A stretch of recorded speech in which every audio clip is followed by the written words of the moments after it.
됐냐에 따라서 어떤 회사는 키코 때문이라도 자본 잠식에 빠지고 생사가 걸린 회사가 한둘이 아니었어요. 이러니까 우리나라 외환 당국도 비상이 걸려가 있었고 사전에 이제 그 연말의 그 외환 그 수요를 좀 자제를 해줬으면 좋겠다. 이런 사실 협조를 공공연하게 언론에도 흘렸거든요.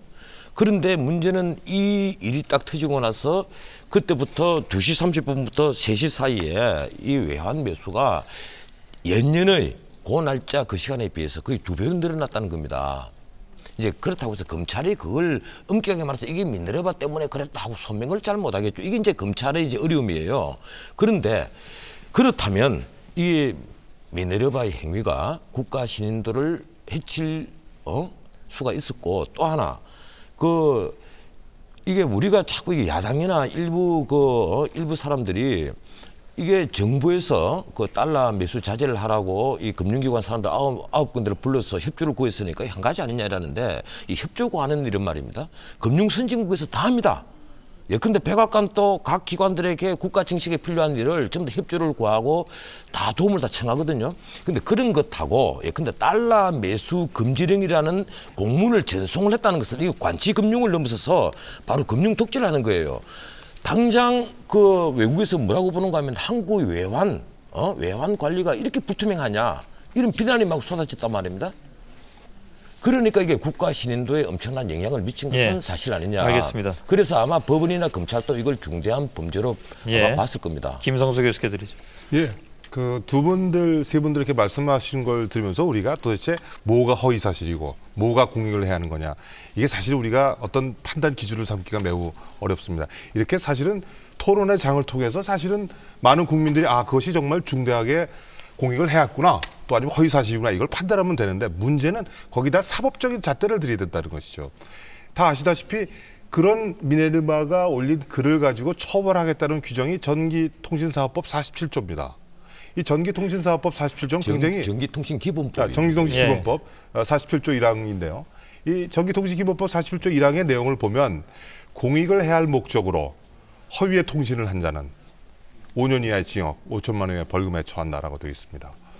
저도 법을 한 20년간 가르쳤지만 무엇이 공익인지 또 무엇이 공공복리인지 무엇이 공공의 필요인지 그건 시대의 상황에 따라서 사안에 따라서 이건 달라지게 되어 있습니다. 그것을 우리가 이의적으로 확정한다는 건 사실상 어려운 거죠. 제가 보기에는 이 처벌 조항 자체가 대단히 문제가 있다는 겁니다. 예. 이 법이라고 하는 것은 특히 처벌법규라는 것은 국민에게 무엇이 허용되고 또 무엇이 허용되지 않는지를 명확하게 알려줌으로써 법적 안정성 그다음에 예측 가능성을 갖다 국민들로 하여금 확보하게 해줘야 돼요. 또 법을 집행하는 기관도 그 내용이 명확해서 말이죠. 자의적인 집행이나 또는 법을 집행하면서 남용 이것을 방지하도록 되어 있는데 제가 보기에는 바로 이 전기통신기본법 47조 이 처벌 조항은 대단히 저급한 수준의 처벌 조항이다 이렇게 저는 판단할 수밖에 없고 헌법재판소도 지난 20년 동안 특히 처벌법규나 조세법규와 같이 국민의 자유와 권리를 이렇게 제한하고 침해하는 법률은 보다 명확하다는 즉 법률의 명확성 원칙이 지켜져야 된다는 측면에서 보면 바로 그런 어떤 법의 불투명성이라는 것이 이런 어떤 우리가 지금 논의하고 있는 어떤 문제의 상당 부분을 촉발한 어떤 계기가 있었다는 거죠. 아니 잠깐만 지금 이 법 문제가 나왔으니까 지금 교수님 뭐 법 20년 가르치시면서 저도 법을 한 30년 파먹은 사람인데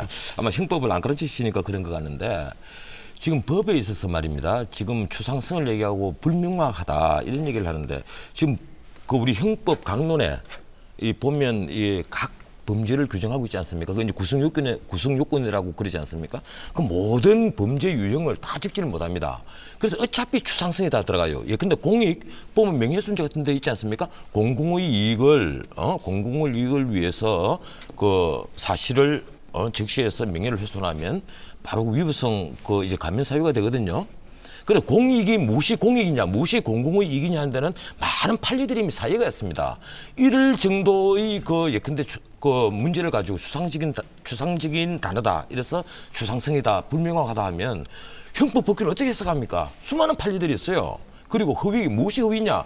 형법에 보세요. 온갖 게 전부 다 이거 허위의 목적은 뭐 허위 사실을 뭐 허위를 뭐 어쩌고 허위가 수도 없이 나옵니다. 허위에 대한 무엇이 허위인가 하는 대해서는 바로 형법학에 수많은 해석이 있고 또 구체적인 사안을 놓고 법원이 판단을 해서 판례를 쌓아온 것이 엄청납니다.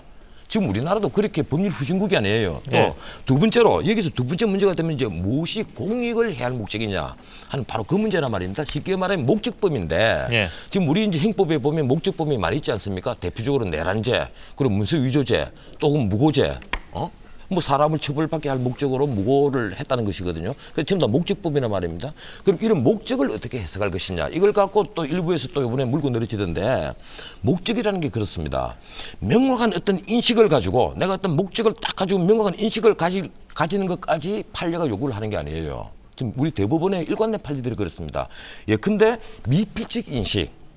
내가 가는 미네르바의 경우에 내가 내 글이 많은 영향을 끼치고 많은 사람이 읽을 수 있다. 내 글이 많이 전파될 수 있을 것이다. 그래서 허위의 사실을 기재를 하는 것은 이미 공익을 해야 할 목적으로 추정할 수가 있는 겁니다. 쉽게 말해서 미필적 인식이 있었다는 것이거든요. 결과방을 말씀하시는 건데. 그런 판례의 축적을 우리가 무시를 하고 이게 불명확하다 이런 식으로 법학 교수님께서 말씀하시면 예. 저도 아니, 법률가로서 굉장히 섭섭하죠. 뭐 모든 법규가 다 명확해야 되는 건 아니죠. 뭐 그건 제가 불확정 개념이라는 게 법에 이제 쓰여지는 건 이제 불가피하고 한데 특히 처벌 규정의 경우에는 한번 보십시오. 그러니까 47조 1항을 보고 법규가 다 처벌 규정 국민들의 아닙니까? 입장에서 보면 공익을 해야 할 목적으로 허위에 통신한다. 도대체 내가 무슨 행위를 하면 그 규정으로부터 처벌받을 수 있을까? 명확합니까 그게? 아니 근데 행법 그 명확해요. 법규에 뭐 배임이 어떻고 이러면 배임이 뭐냐? 사람을 폭행, 잠깐만요. 예. 협박하 이러면 뭐가 폭행이냐, 뭐가 협박이냐? 전부 다 잠깐만요. 주상승이에요. 예. 제가 좀 그게 아까 저기 윤창현 교수님은